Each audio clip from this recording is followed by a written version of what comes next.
Who's this? Oh, you're an entrepreneur? Oh, you're a real estate investor. Oh, you're trying to learn from those who did it.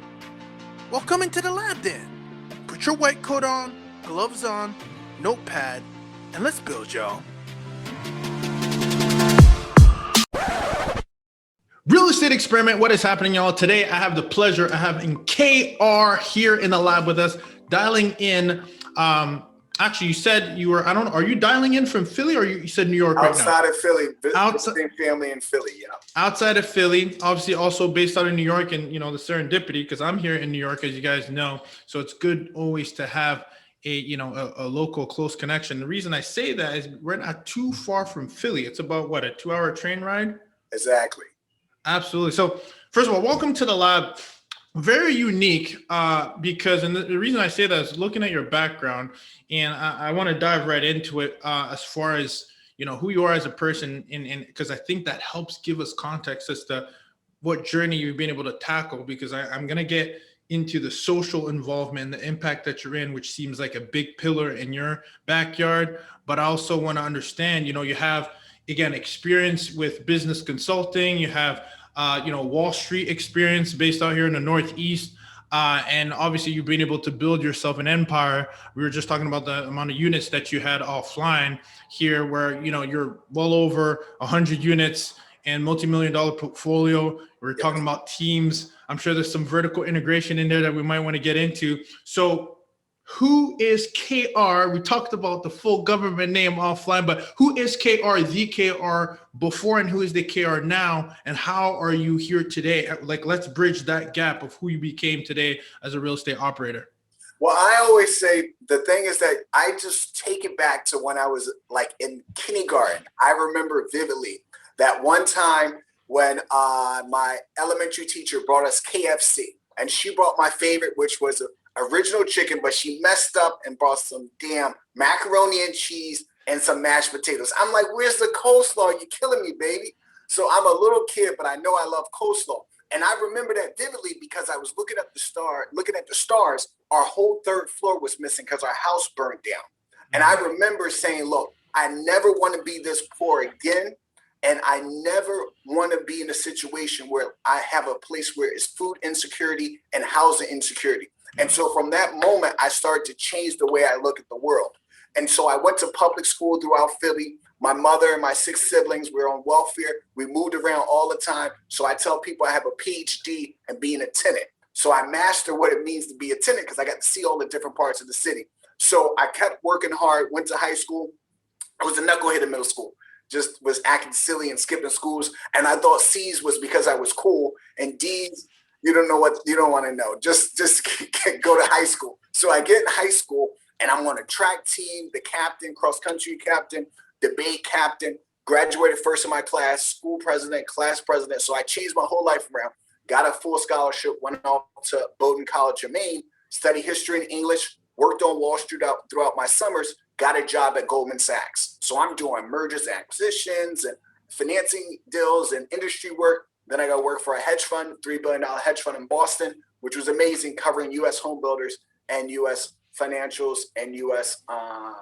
home builders and UK home builders and European financials. So then then that's 2009. It's going crazy. And then I go out and I buy my first rental property. And then in 2018, I'm at 9 rental units. Then 2019, I'm at 35 rental units. And then 2020, I'm at 105 rental units. I bought 70 units in the middle of a pandemic. I've been running my property management business, cleaning business since 2009. So it's been quite the journey. And that's how I am where I am today. And I retired in August 2020 from working a full-time job. Ooh, I love that. I love that. Okay, so this is interesting because we got some similarities as far as even region, and then a little bit of, obviously, you're 10 steps ahead, which I love having guys in the lab like you who are true practitioners who are doing it, boots on the ground. But I love it because I heard some vertical integration. That's my key word. But before I even get there, let's take a step back because I heard a few things there.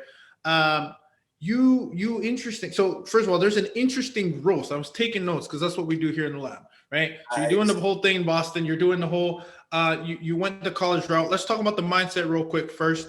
Yes. Because, I'm in consulting is my background. IT and investment banking, right? That's why I'm here in New York, done a lot of that stuff. I have a very different mindset as a business owner and as an investor and also my corporate job. So I'm very curious that, you're not doing it for a small company either. Goldman Sachs, as you guys know, is a big company, and I've seen your resume, a lot of big companies there. So when you are, you've done the right thing, you've taken the right path.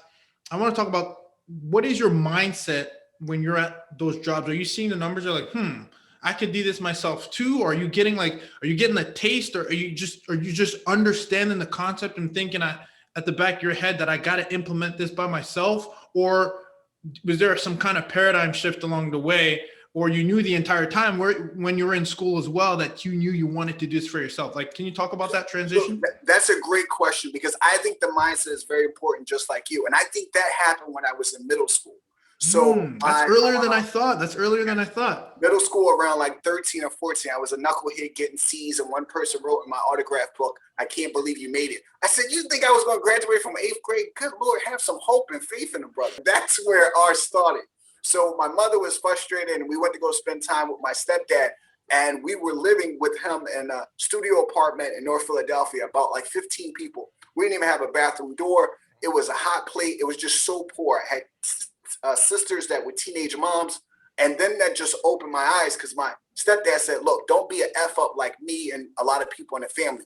We haven't taken the steps to be successful, but we know what it means and what you have to do. So don't listen to my words.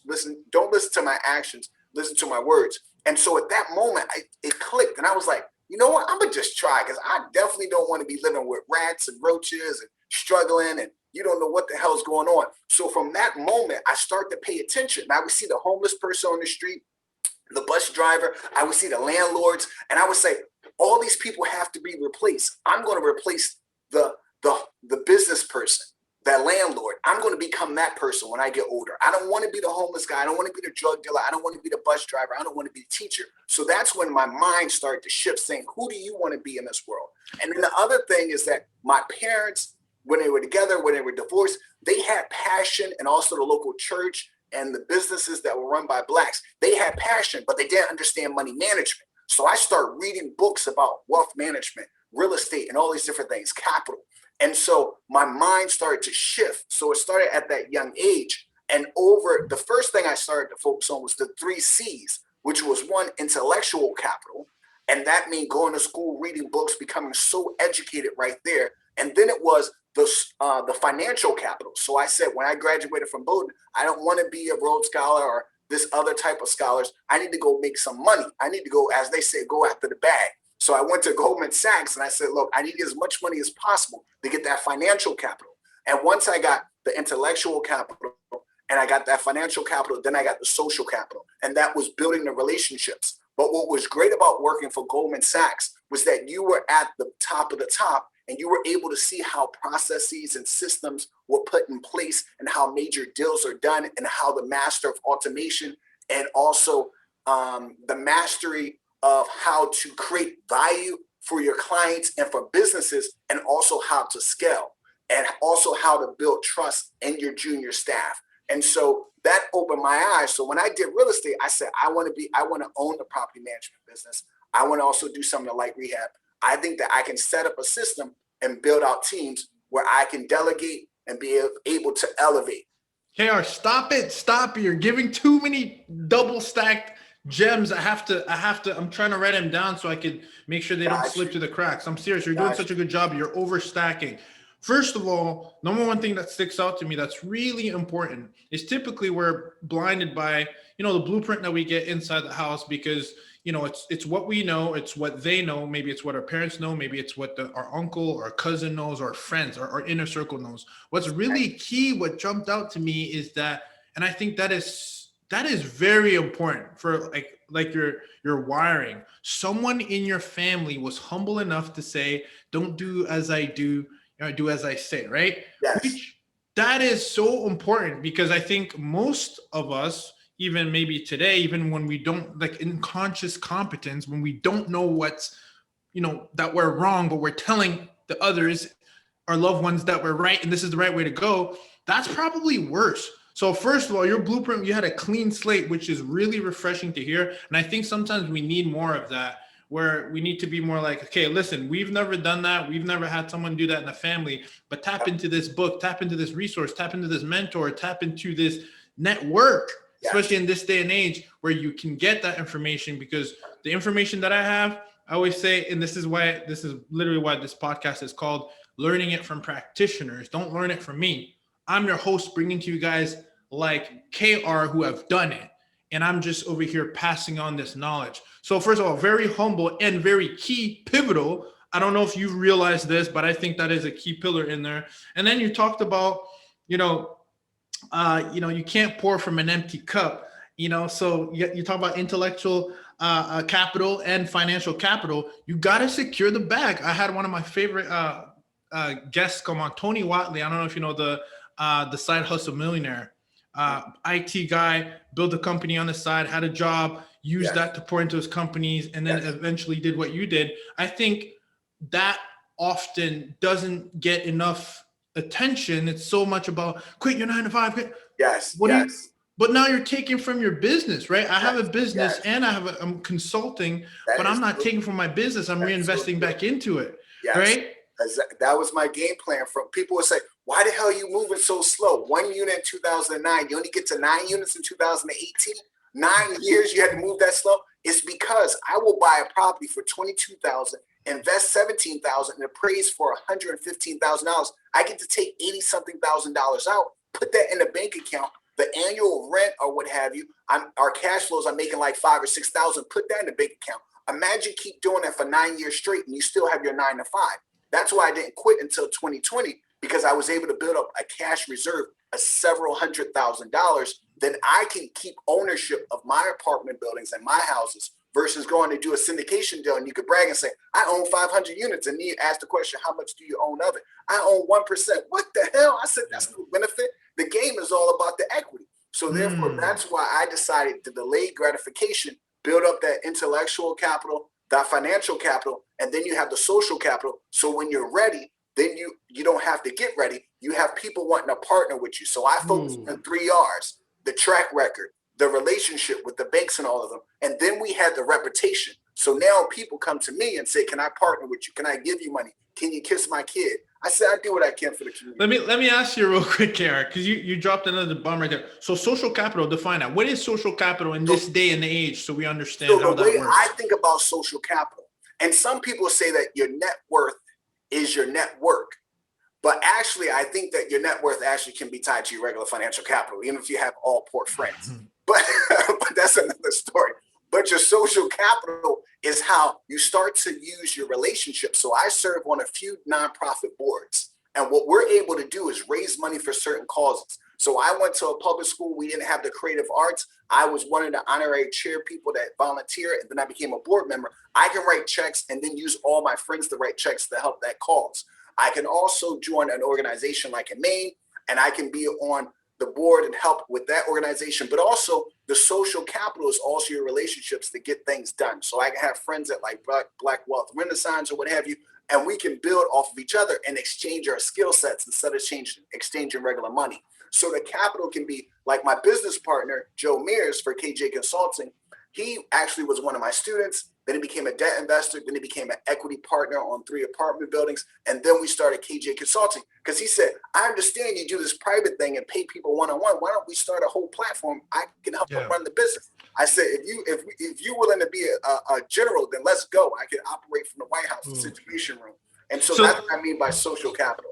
So that's so good. And I want to just echo that because it's so important. I mean, this is essentially what we're doing right now, right? I mean, I can't tell you enough how podcasting has led to relationship partnerships deals for myself and clients and then again, future partnerships. So that's one example, but you enlightened me there when you talked about, like things completely outside of the real estate scopes, right? Like nonprofits here and there, where you're in the community, you're seen as a leader. So then when you are ready, and correct me if I'm wrong, but this is how I'm breaking it down, how I heard it. Right.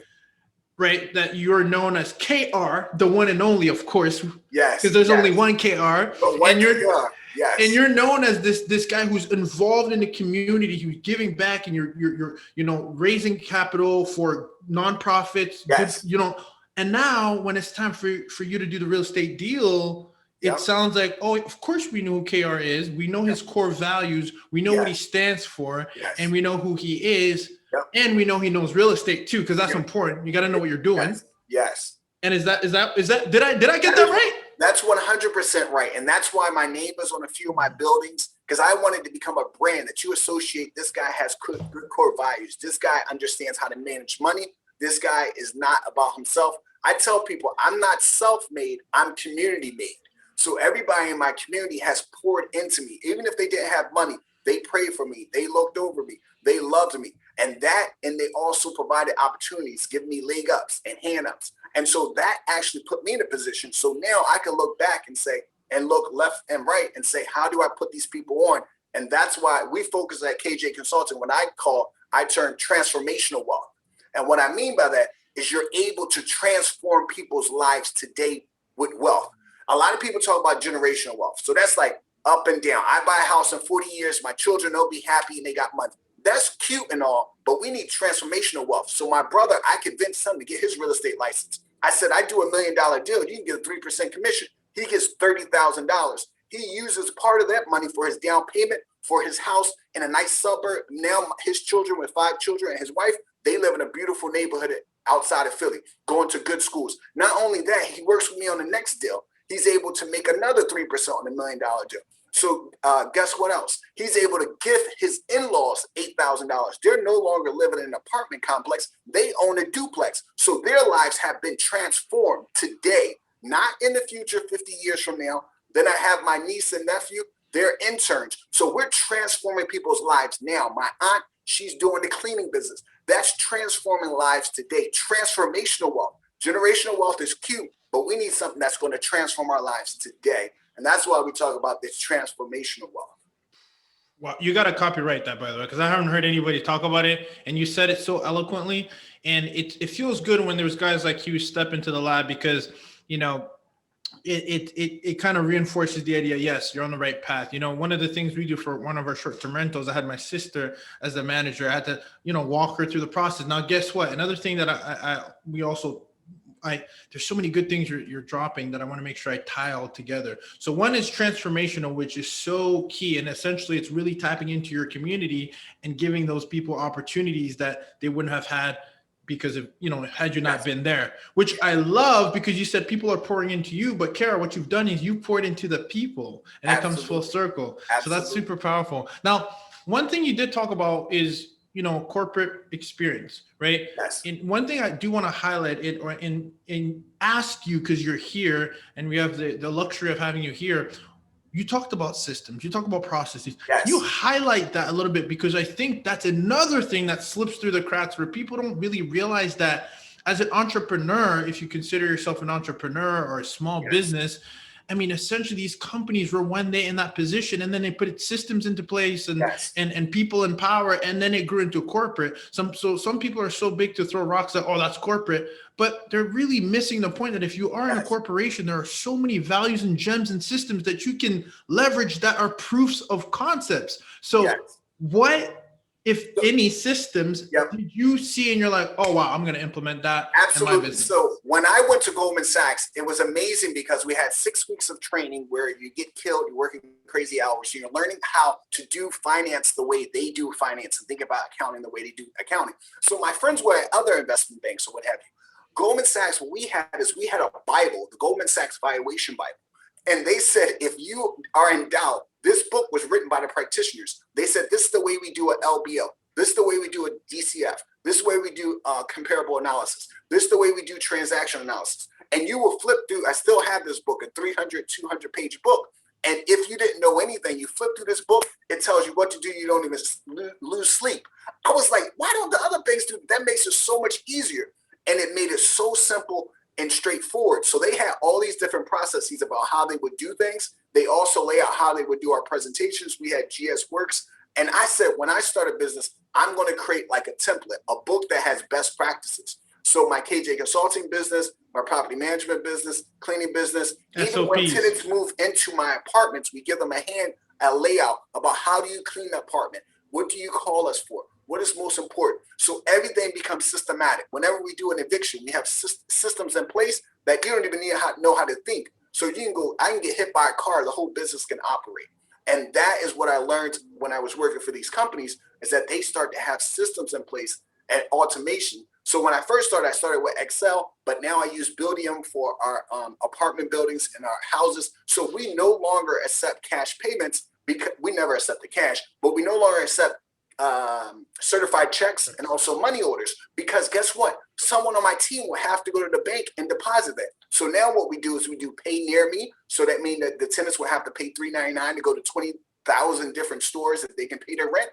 Or you can do an ETF and use your bank account or use your credit card. But do not ever send us cash. Don't send us money orders, and don't send us certified checks, because we're trying to streamline the process and make it more efficient so we can get this thing rolling. And I tell my staff, everything should be so simple that we have 2 high school interns, that even a high school interns could run our whole business. It should not be rocket science. I think a simple business is a great business. Now, if you're going to be a surgeon or you're going to be an engineer or something, that may be a different business. But I'm telling you, we're running the KR business. I love that. A simple business is, I love that. So this is so good. You took the systems, Yep. you were a practitioner, and then you took it and you started building your empire. We actually didn't even get into it yet of what kind of, we say real estate is so broad. Yes. You talked about 2009, right? Yes. You think your 9 rentals, is that what you said? In 2009, I owned 1 rental unit. 1 rental. Okay, cool. Let's talk about that. 2018, I had 9. And some people would say, "What the hell? You move slow as hell." Tell us. Break it down. What kind of property did you get in 2009? So what I focused on between 2009 and 2018, I don't think you should be a jack of all trades. I don't think you should be doing Toro, and you should be doing Airbnb. You should be doing apartment buildings and individual houses. No, I did single residential families, row homes, which had 3 bedrooms, 1.5 bath. And if they didn't have a half bath, I put one in the basement. Tell us why before you get so far, because you get so good at giving so much value. Tell us why we shouldn't be. The reason why you shouldn't do that is because you become a jack of all trades and a master of none. And actually, you got to remember your brand, right? And if you are starting out and you're a poor kid or you don't have that much experience, you want to be able to go to the bank and say, "Look, I focus on single family homes with 3 bedrooms, 1.5 bath. They are row homes in this Philadelphia area within these 2 or 3 zip codes. I am an expert. I understand. I know all the churches. I know all the rents. I know this thing cold up and down." And what's going to happen is that the bank is going to start saying, "Wow, this guy knows his cost for how to rehab these houses." So I do easy breezy cover girl houses where we're not doing the full guts. We're doing sheetrock on top of sheetrock, and we're refinishing the floors. And so I was able to go to the banks and say, I invested. I never used hard money loans. I said, "Look, I only need 15,000. You give me a piggyback loan if you want. I'm going to put 15% down, use the credit union to buy this house for 40,000 or 70,000, and then I'm going to spend like 15 or 30,000 max. We're going to go to the bank, and they're going to say it's valued at 130 or 140. I'm going to put that 70 or 80,000 aside. I'm going to put all the rent money aside, and all my deposits are going to go to that bank." So now they start to say, "Wow, this guy is he's focused and he's disciplined, and he's a master of the single families." Was that strategic, KR? Not to cut you off. When you said that same bank, are you also building that social capital? Yep, I'm building that relationship. Remember, I said the 3 R's. So you build the track record and then the relationships with the bank and the contractors, and you're learning every process from A to Z. And so now the bank says, "Well, we've been working with this guy for many years, and he's always been consistent." And guess what? I know that the law had changed like around 2012 or 11, where you used to only be able to put 4 loans in your name. But the government said that they want to boost the housing market. So now they let us put 10 in our personal name.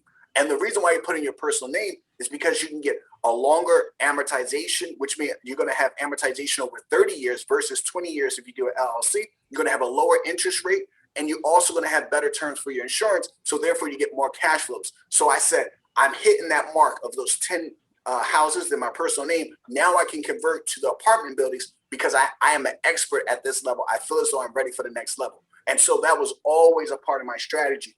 And it was realistic. If you can buy a house for 40,000 and you put 15% down, that is, you got 4,000. You're going to have to put $6,000 down. So it's a lot more realistic to build your portfolio doing it small and becoming a master. And then I went to 2018. I got 9 units. Next year, I went to 35 units, and the next year, 105, because I had those buckets where you say, I got my cash reserve. So when I want to go shopping, I got my cash reserve when I have issues. And then I have my money from my 9 to 5, which is going to take care of my regular life. So I never have to touch the other 2 buckets. So it's very strategic in terms of thinking. And I learned that working for some of these big companies and learning how to analyze how they thought about 5-year, 10-year, 20-year plans. Talk to us about, first of all, I think this is so good because it's such a humble process, and it shows also that you're playing the long-term game, and it's showing a little bit of a compound effect, because clearly, in the beginning is the hardest, it appears. Yes. Which I want to ask about, right? Because it took 9 years. So I want to know what was going on in your head. But this is the craziest thing. When I first started, and everybody think rent's always been $1,000 a month. That is a myth. Back in the day, rent used to be like $700 a month. You'd be happy you make like $5,000 off of it for the whole year for your cash flows. So I went from making like annual rents of, let's say, $8,000 or what have you in 2009. Then 2018, my 9 properties, $85,000 a year. I'm like, man, I'm killing it. I got $85,000 from these 9 properties. Now I make close to $100,000 per month.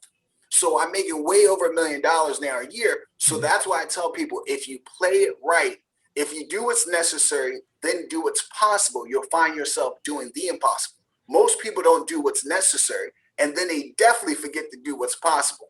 Yeah. And that's how I ended up in where I am today. So tell us, because obviously with the momentum, things get, reserves get bigger, leverage gets, commercial, right? Invest, asset-based lending, etc. But let's close that gap for some of these folks listening, right? The 1st to the 9th. What were you doing to the 9th? Yeah, actually 9th on 9, right? On the 9th year, it was actually 9 units. So what were you doing? Were you stacking? Were you educating yourself? What were you doing during those 9 years? So what we're doing is we continue to focus on the 3 things we mentioned earlier, which was one, the 3 R's, which is first, the track record. So I want to be able to prove that I can buy distressed assets, and I bought foreclosure, short sales, RLEs, offline, what have you, online, MLS, auction.com. And I'm showing to the bank and to the world that I can do this. This little black boy can do this whole process by himself. He understands how to get the money from the bank. And every time I've taken I'm about to say private, like I'm working at a hedge fund or something, or a bank. But every time I took one of these properties, I bought it at a discount. Every time I did a refi, I got like 2 to 5 times as much money as I put into the investment. And so if you're able to prove to the bank that you've done this over 9 times, they're going to say, what the hell? We'll give you anything you want. We'll even give you our babies. So I was able to show them that I have the track record and the relationships by sending deposits there and stuff like that. And then you have this reputation. On the other hand, I'm getting that intellectual capital. I'm learning every aspect of the business, whether it's property management or how to do loans, how to negotiate with mortgage brokers, how to build relationships with the title companies, with my lawyers. So I'm killing it on that area. And then I also have the relationships with the contractors. They can't get anything over me. I understand the whole process. And then I have that reputation. So, and then what's happening, you have the 3 C's and the 3 R's coming together. And so now you're on fire. You're fire on all cylinders. And so I remember my first commercial deal, I used the same title company for my individual houses. And I said, I need to get a lawyer. I need to write this up. And the owner of the title company said, you know what, KR, I'm going to pay for the first lawyer to work on your commercial deal because you brought us so much business. I said, I'll be damned. I like the way this operates. So after building that relationship and that reputation, things start to open up. And so now I have banks and lenders. They call me and say, KR, my numbers are not down. My numbers are down. Do you have any deals that you want to do with us? Because we know you can do deals. I said, but I thought you had restrictions from COVID. They said, that's for everybody else. For you, we're going to change the world. So while we're in the middle of a crisis, they let me put 20% down. Lock me in at 3.19% interest rate for the next 5 years on a commercial deal, like $1.2 million. And people were like, how the hell are you getting these rates as the world's coming to an end? It's because the 3 C's and the 3 R's paid off. So I'm reading books. I'm becoming a practitioner. I'm hanging out. I am becoming what the world wants me to become. And so I think that's what I did during that time period. That's amazing. Well, in retrospect, and I almost don't like to ask this because it's the response is influenced by where you are today anyway. But with what you know today, right, and all the experience that you have, is there anything you would have not done differently per se? But is there anything that you would have that would have maybe even expedited your growth, looking back in hindsight during those 9 years?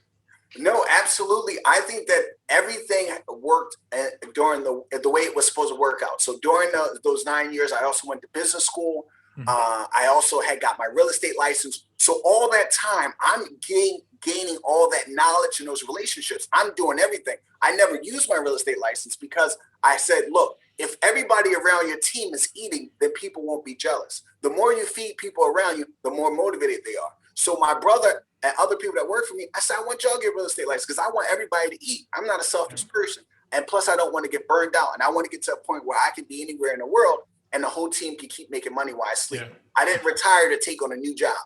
And so that was the thing that was really, really pushing me, was trying to figure out, how do I position myself? I also lost my biological mom and dad in 2011. So it was a lot of things going on. But I think all those things happen for a reason. And I look back on it with fond memories. Yeah, absolutely. My condolences to them. And obviously they've done a good job raising a strong rooted man who's able to take on the world. And really, I commend you for that. I want to highlight one thing as we transition into the growth side, and then the management, the cleaning, and I really love what you're saying about, you even getting your license, understanding how it works, so that when you are delegating, you really understand the process as well. Yes. Does the 9th year, 9 units, were those individual doors? Was that a commercial? They were all individual doors. So and same concept, right? Specialize on the same concept. Okay. And the reason why you do that, and a lot of people don't realize that, when I analyze these companies like Chipotle, a lot of people, when I bought in my neighborhood, I had said, I'm going to buy in Cobb Street. I'm going to become the master. I see the trends. I read the reports, go to the local meetings, go to the local churches, Catholic, Black, become an expert. The other thing is, once you really zero in on your concept, and if you understand restaurants, they'll have restaurants around the country. Chipotle, the restaurants are the same square foot. If you go read the 10K, they'll say that they open them at the same square foot. And they also say, they don't just open one restaurant in Philadelphia, then one in LA. No, we're going to do like Starbucks. You may 5-10 of our restaurants within the same radius, because we're going to leverage our relationships in terms of like with contractor storage and logistics and everything. So I said, I'm going to do the same thing with my individual units. But not only that, I'm going to be able to get it down to the square footage that I know exactly, without even walking in. I can tell you how much I'm going to have to pay for the square per square foot.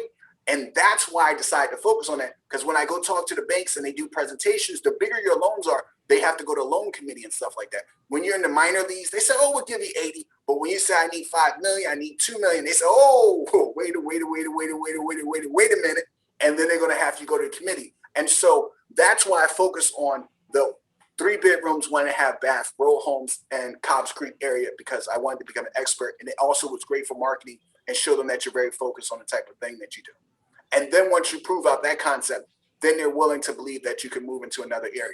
What happens is that people don't have track record and they're all over the place. So they're big money in terms of banks or outside investors will not trust you. They think you're like a joke. You change your business ideas like you change your underwear. Yeah, no, that's such a good reminder. And I think that's for anything, really niching down before you can even kind of go broad. The riches are in the niches. We've talked about this and we see it over again. If you're listening, Experiment Nation, the secrets continue to come by if you're closely listening to them, or at least I wouldn't even call them secrets, but really laws. I mean, so let's one thing you talked about the banks, I got to ask you.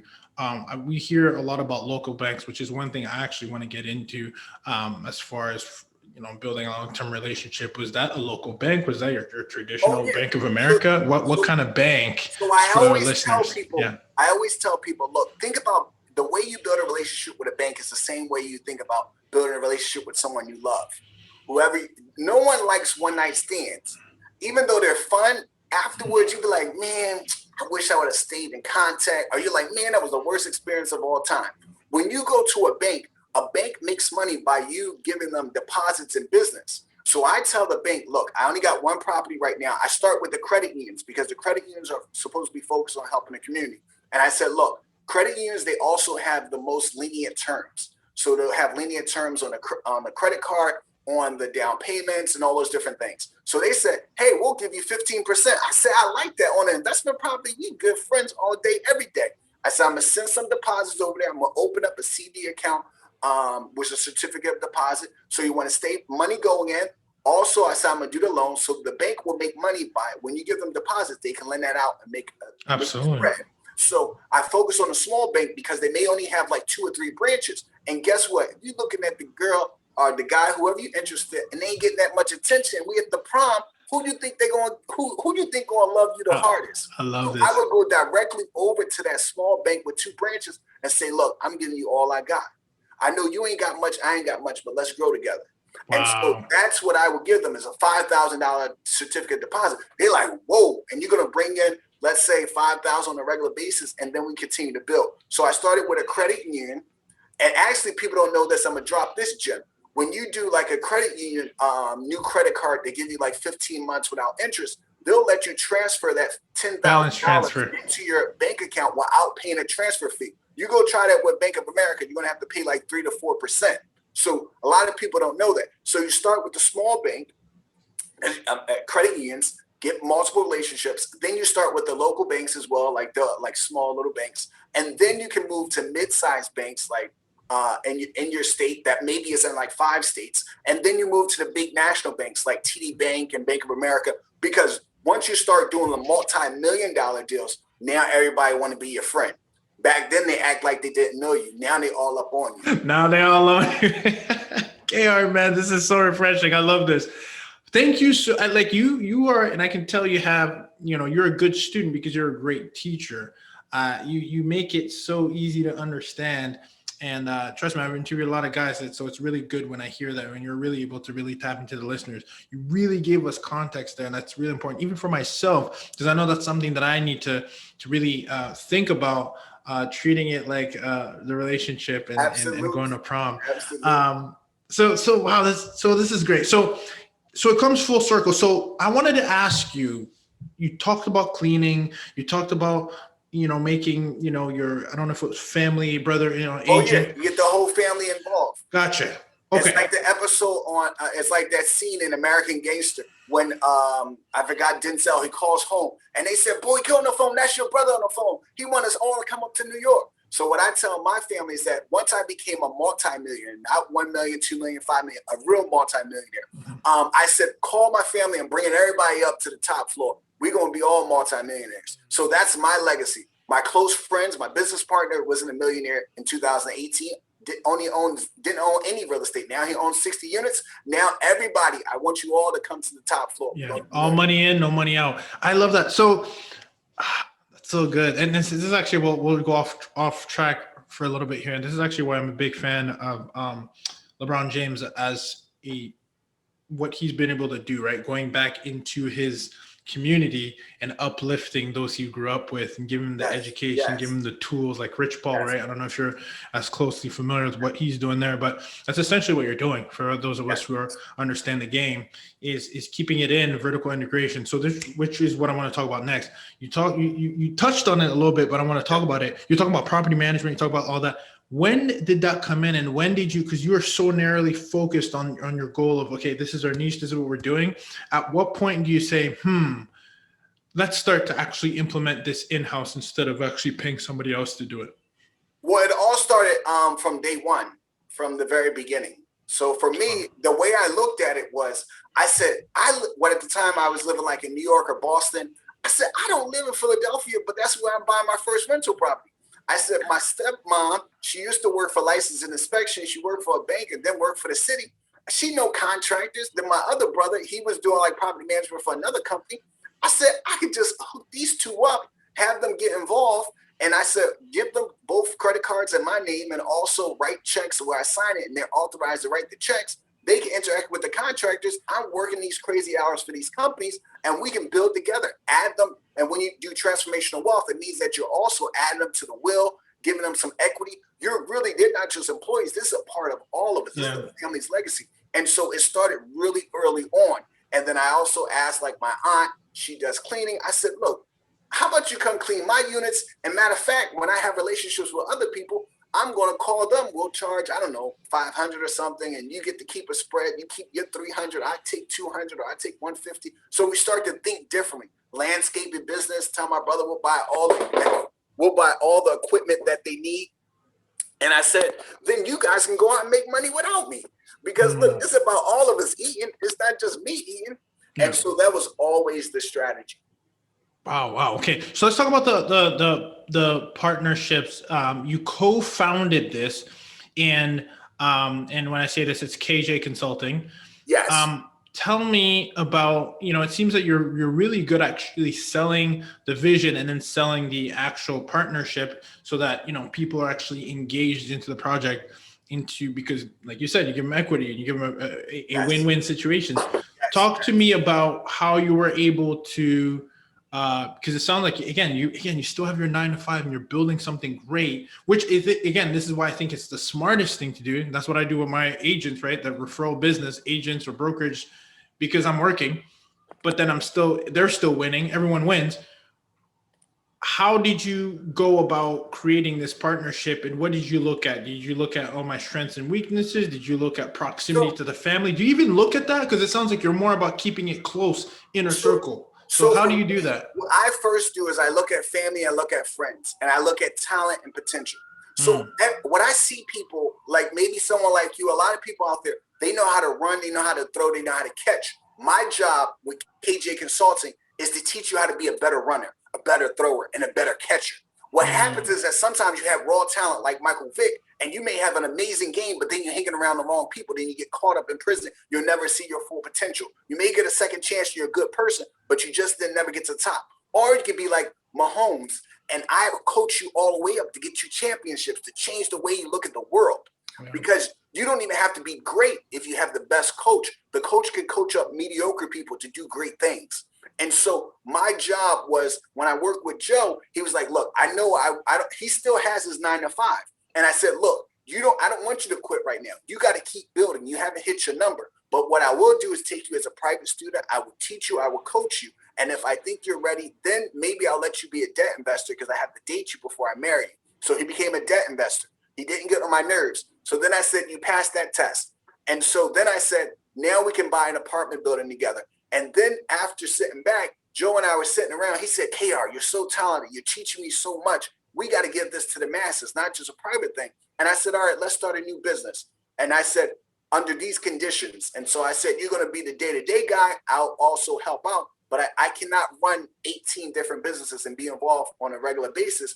I can help you in many ways. So I let him drive that, but I'm still coaching him up, and we're growing that business together. And the curriculum, everything has my hands on it, because he's one of my #1 students. And so he has 16 units in like Indiana. I have students in Columbus, Ohio. So with that business, what we do is we teach you my proven method that I use since 2009 to analyze any market in a country, and also how to analyze a 1 to 4 unit rental. So it can be like a single family. We'll teach you how to analyze it, give you the case studies, but we also give you the Excel where you just pop the numbers in. It'll tell you if the city makes sense or the state, and then it'll tell you if that deal makes sense. And then, but what I always also believe in, we don't do one-night stands. So once you sign up for KAYJAY Consulting, our boot camp on July 10th, you're not going to keep having to pay. You pay one time $349, but guess what? We're not into one-night stands, so we're going to stick with you for the next 12 months and do check-ins, because you're not going to embarrass me,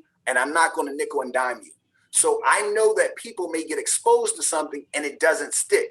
So my job is to get on your nerves and keep throwing things at you so things start sticking. And that's how we teach you in our course. We give you the questions to ask the property manager. We show you the glove so you can put the glove on, the one that we use in our markets when we have relationships. You get access to all our brokers, property managers, our realtors. So we make it easy for you, versus some of these things, they just want to run up the score because they're trying to get rich off of you, versus my thing is, it's my legacy. Absolutely. So I want you guys to learn and make money. So that's what we do at KAYJAY Consulting. We teach you with our virtual boot camp, and then we do $199 consultations, someone on my team. And on our page, we're just trying to educate you about transformational wealth and transformational health and changing the way you think about the world. Absolutely. Wait, what one of the things that if I come back on track, yeah, that I was going to ask you is you talked about this is the elephant in the room. There's a lot of folks out there you're talking about, hey, do it this way so that you can invest with me, and we know who those guys are. What I was going to ask you, KAYR, is like there's a lot of guys, cats in the game, talking about a lot of different strategies. There's a lot of different ways. There's not one right way. What are you telling your students? Because you talk about what you did with the single family, there's a lot of guys talking about multifamily only. I want to actually bridge the gap between what you're telling your students and then what you're actually currently doing as well, as far as now that you're scaling up, and how those two maybe are separate or maybe the same. They're very separate. So what I tell my students is I want you to start with the single family format. I want you to become a master with the single family. And one is because I realize that a lot of my students may not have the largest bank accounts and things of that nature. And this is a new experience for them. So I do not encourage my students to go out and get a lot of business credit, like 100,000, 200,000, because if you've never managed $5,000, I don't know how you're going to manage all that money. The other thing is that I tell my students to get it in their personal name instead of an LLC, because I don't want them running up all these fees. And then I tell them get the regular insurance on the house and then get an umbrella insurance, because I tell them the same thing. Like the way it works is that when it's raining outside, you may actually go outside and just have your raincoat and say, oh, I'm good today. I'm going to tap you on the shoulder and say, go get your umbrella too. So I want you to have your umbrella and I want to have a raincoat. So I want to protect my students and make sure that they get most of their cash flow going before they start to jump to something that's more complicated and sophisticated. So all of our students, we teach them that to do that initially. Now we do have an invitation only protege mastermind course where we teach you how to analyze for apartments, but you have to have some experience or have taken our prior course. We don't allow people just to jump to that level. And people don't realize when you want to scale up and get in those big apartment buildings, they have 3 requirements primarily. One is that you have experience. 2 is that you have the down payment, which is normally larger. For a $500,000 property. You might have to put $100,000 down or $200,000 down.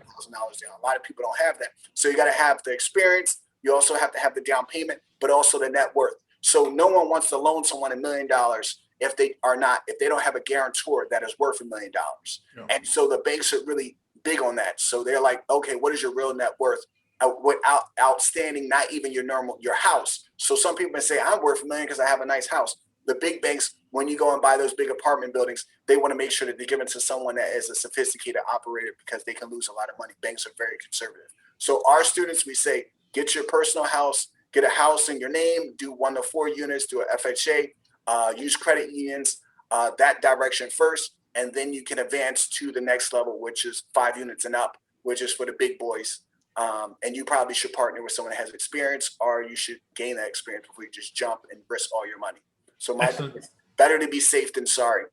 Excellent. Now, as far as you talked about creating that relationship with some of these credit unions or local banks, do you feel that having that relationship, maybe when you're starting 1 or 2 or 3, can actually help you get? I mean, you said it happened for you, but would you recommend that for someone who's listening, so that maybe you don't have to have that net worth, maybe because you have the trust? Oh no, you can't get around the net worth requirement. What is an advantage to a listener for having that relationship from the beginning that they wouldn't get at a Bank of America per se, or TD or whatever? So if you have the relationship with the smaller bank, and you have the relationship with the local bank or the credit union, is that they may have some more flexibility. So with the big banks have to stick straight to the book.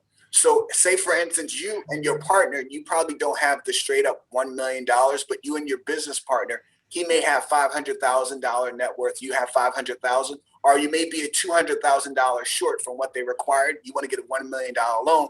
The local bank or the credit union may say, you know what, we normally want the net worth to be this, but we'll let you slide with $700,000 because you've always been consistent and a faithful customer and an operator. So they'll be a little bit more lenient and flexible. And they'll say sometimes, look, we'll let you put down 20% this time, or we'll do 15, or we'll keep the loan in-house. So they can be more creative.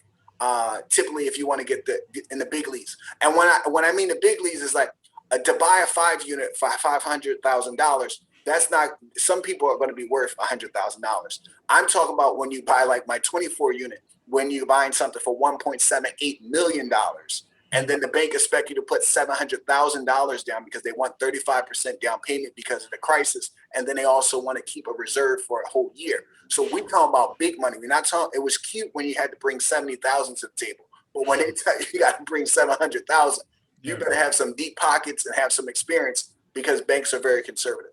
Excellent. So now fast forward, because this is the pool that you're playing in. What does it look like for you at this level now when you got to have a $700,000? Are you raising capital from limited partners? Or are you taking money from an existing portfolio? Do you have enough reserves on the side? Like, what does that look like in your ecosystem so someone can be like, okay, when I get to KAYR's level, this is actually how the game is played? So what's great about like the path I took was, like I was telling you, I would buy something for 20,000, put 17,000 in, and I'm able to refi and get 80,000. So imagine you did that for 10 times. Now you have like $800,000 of your own money, and you were able to keep all your annual rent. Say that is 5,000. 5,000 times 10, say you got $850,000, and that's realistic if you decide to spend 10 years and keep your regular job. So you keep your, so my regular job is how I live my life, and all that rental income and those refis where the cash is just free and everything, no tax free, is just building and building. And so therefore we go when we buy our first triplex for 200,000, we put 30% down, 60,000. Guess where that came from? From that big reserve. Then we decide to go buy our first 6 unit. That was, let's say 300, and it was 325, but let's say 300,000. You got to put, let's say 20% down, another 60,000. You take that from the pie. Then you go buy another $450,000 property, put 25% down. You take 100 from the pie. Then you want to go buy $1 million apartment building. You only need to put 20% down. So you could take another 100, or you could take 200,000 on your own. So you run through your own money, but guess what? Your cash flows are starting to go up as well. So I told you in 2018, I was making $85,000 for the whole year, and I own a large percentage, like over 80% of my stuff. So now we're making $100,000 close to $100,000 every month. So guess what? The cash reserves are coming in, and it goes into the right buckets. You got the reserve bucket, that's just to buy new property, and you got the bucket for emergencies, and then you just got the bucket for wild out if you just want to have fun in the streets.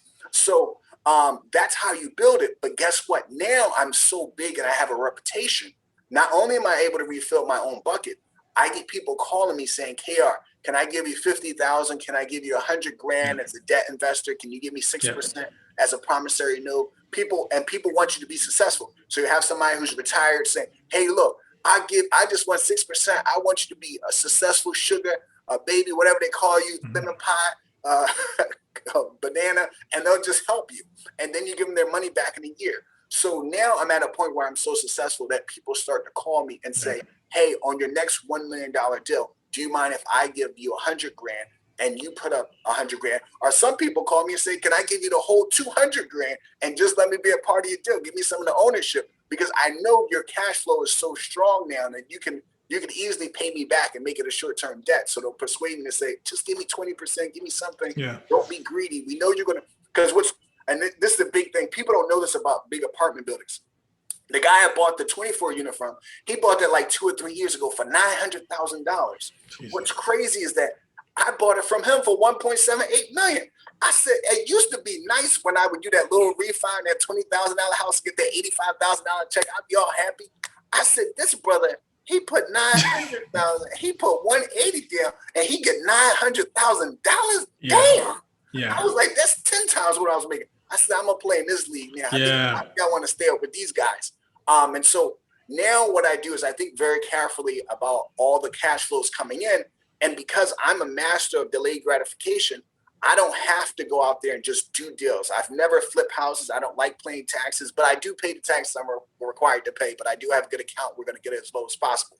But so for me, that's how I look at the future. So I'm thinking about strategic partnerships. I have partnered with like a family, and they'll say, hey, KR, we'll give you this if you would give us some ownership.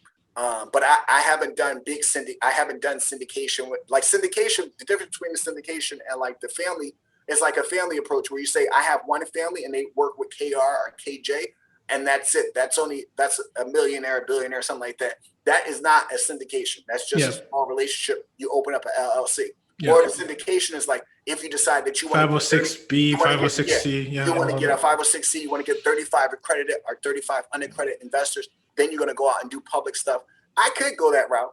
Yeah. But well, it's interesting. I want to make sure people don't get on my nerves. I didn't, you know what, from just getting to know you on the air, I didn't get the sense that you would go that route, just simply enough because you've talked about how important it is for you to stay with your close, you get friends and family, cultivate that relationship. And I think essentially that's how you started KAYJAY Consulting, was one-on-one. And now you're thinking, but guess what? You know, this is interesting because maybe, you know, next time we have you on the show, you might be syndicating, and I'm sure either way you'll still be serving the community. But I guess if I ask you, KR, now that we're at the top of the hour and you've given us so much game, you know, what is next for KAYJAY Consulting and KR? What do you project? That way I like to go back to the show and be like, see, he said this, and you know, it was 2021, came in here June 1st. What do you see? What do you foresee is, you know, you've done so much in your community and you've touched a lot of people, helped a lot internally, and it shows, and your passion shows, and you've also been able to free yourself. So congratulations to that. What is next for you? What do you see? So I always tell my younger brother and some of my family members, I said my legacy for me and the next 5 or 7 years is I was that poor little kid, but I want to be able to, I look at my younger brother, my siblings or what have you, I want them to be millionaires. And that's my legacy. When my close friends or people I work with are my students, right now they may take the slow path, but in like 7 to 10 years, I want multiple students to say, look, I was one of KAYJAY Consulting students. He showed me the game plan and he gave me the plays and I just ran with them. I think that's what's going to make me excited. So one of my students may come to me in the future and say, hey, look, I think we should do syndication. I'm willing to work with you, coach it up. I run the business. We'll work together. I said, yeah, we could probably explore that. So I think the opportunities are endless. I really think they're endless. And I'm so focused on trying to empower other people. So if you are willing to help me think about things differently, then I'm willing to play. And so I'm in a situation where now I can start to bet on other people. So some people say, have you ever thought about being a lender, a special lender or a private lender to some of your students who may struggle to get financing? So I have someone exploring that type of business. So we may do that, give some of our students 10,000, 15,000 or something like that, or 20,000 to help in that area. So I'm open because I know the only constant is change. So I'm open to evolving.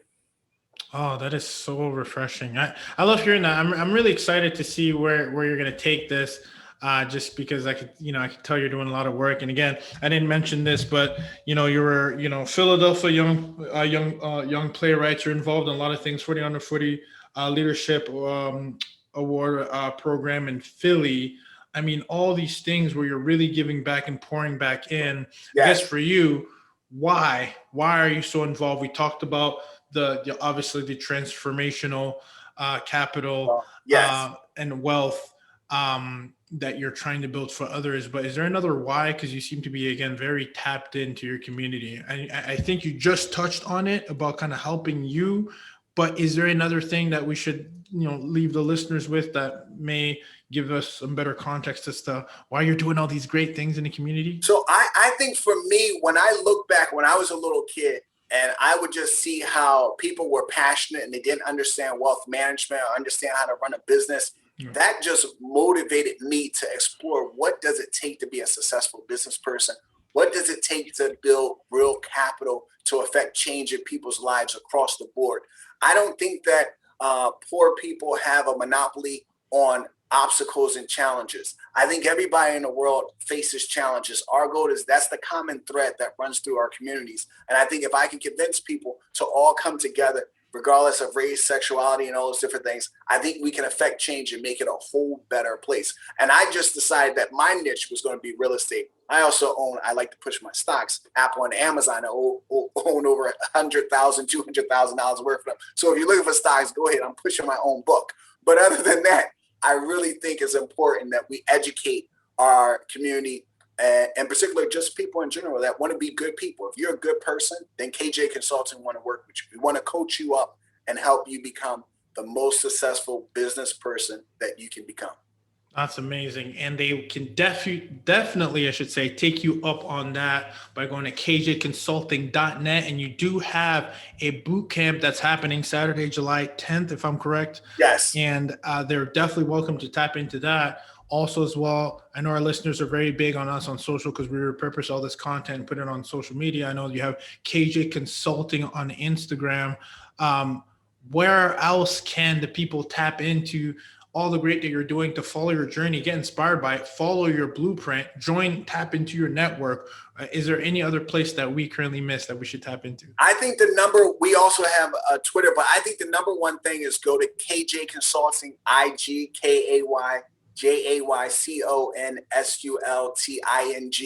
Go to the link in our bio, click on that, and you can subscribe. And what we do is we send you like a newsletter, email telling you about all the things we're doing in our apartment buildings, or whether we're buying houses, how we're rehabbing, how we're rethinking things, giving you an insight into how we process things. And just continue to follow the page because we dropping a lot of Monday motivations, Tuesday tips, Wednesday workout tips. We do financial literacy on Fridays. We go live every Tuesday at 7 p.m. So we do we're just trying to give out a lot of high quality content. I like to say we're the Apple of real estate online in terms of education.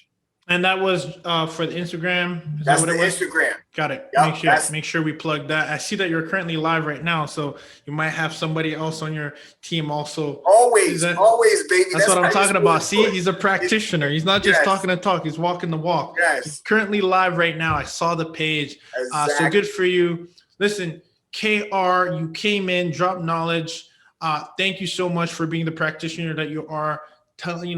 Giving us insights into the game of how you got there, but then also being able to help others and showing, being very transparent with your journey, and then giving us the tools as well so we can connect with you. So Experiment Nation, we appreciate you for stepping to the lab. And just like that, we are out.